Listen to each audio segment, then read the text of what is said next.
èyí làṣírí ikú Àdùkẹ́ Gold, akọrin ẹ̀mí tó kú lójijì. Títí dàsìkò tá a fi ń kó ìròyìn yìí jọ lọ́wọ́ ní òjò ọ̀rọ̀ ìbánikẹ́dùn àti ìdárò ṣì ń rọ́ wọlé lórí ẹ̀rọ ayélujára látàrí báwọn òṣèré tíátà ilẹ̀ wa, àwọn òjíṣẹ́ Ọlọ́run àtàwọn olólùfẹ́ gbajúmọ̀ akọrin ẹ̀mí ilẹ̀ wa nì Àdùkẹ́ Àjàyí táwọn èèyàn mọ̀ sí Àdùkẹ́ Gold ṣe jáde láyé lójijì lẹ́ni ọdún 24 péré ọjọ́ ìṣẹ́gun túsídẹ̀ẹ́ ọjọ́ 13 oṣù kejìlá ọdún 2024 tá a wà yìí ní ọ̀kan lára àwọn akọrin ẹ̀mí ẹlẹgbẹ́ rẹ̀ tóun náà gbajúmọ̀ bí ìṣáná ẹlẹ́ta abilékọ Esther Ìgbẹ́kẹ̀lé kéde lójú òpó Instagram rẹ̀ pé sùnre o Àdùkẹ́ Gold, ọ̀gágun kan tún ti lọ.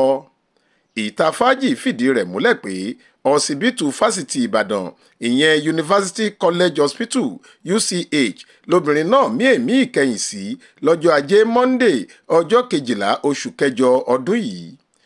Awuyewuye tó kọ́kọ́ gbòde lẹ́yìn ikú obìnrin adúmáadán náà ni pé lásìkò tí wọ́n ń ṣiṣẹ́ abẹ látàrí àrùn ìju táwọn eléèbó ń pè ní fáíbúrọ̀dù ìyẹn fibroids kúrò lára rẹ̀ ní kinní náà gbòdì tó sì ṣe bẹ́ẹ̀ ta tẹ́rù nípa. Nínú fídíò kan tó kọ́kọ́ jẹ́ àròyìn lórí ẹ̀rọ ayélujára, wọ́n ní níṣe lolóògbé náà ń pariwo tó ń jẹ̀rora gidi tó sì ń lọ́gun kó tó di pé okun tán nínú rẹ̀ tó sì dákẹ́. Àmọ́ àwọn aláṣẹ ilé ìwòsàn UCH ti ní ọ̀rọ̀ náà kò rí báwọn èèyàn ṣe ń sọ rárá. Alukoro ilé ìwòsàn ọ̀hún abilékọ Fúnmiláyọ̀ Adétúìbí sọ fáwọn oníròyìn kan pé lóòótọ́ UCH ní Àdùkẹ́ Gold dákẹ́ sí. Ó ní nǹkan tó fẹ́ fa ìdàrúdàpọ̀ lẹ́yìn ikú akọrin ẹ̀mí táwọn èèyàn tún mọ̀ sí Àdùkẹ́ Pẹ́ńkẹ́lẹ́ yìí ni pé àwọn kò tètè kọ̀wé ìwé ẹ̀rí ikú rẹ̀ kí wọ́n lè yọ̀ǹda òkú rẹ̀ fáwọn mọ̀lẹ́bí, àti pé ohun tó fa èyí ni pé kì í ṣe ọ̀dọ̀ àwọn dókítà tó ń tọ́jú rẹ̀ látìgbà tó ti dé ilé ìwòsàn ọ̀hún ló dákẹ́ sí. Ó ní wọ́ọ̀dù gbogbogbò ló ti ń gba ìtọ́jú látilẹ̀ wá, àmọ́ ẹ̀ka kan tí wọ́n ti lọ ṣe àyẹ̀wò ìjìnlẹ̀ kan sára rẹ̀ tí wọ́n ń pè ní diagnosis ní ikú ká mọ́.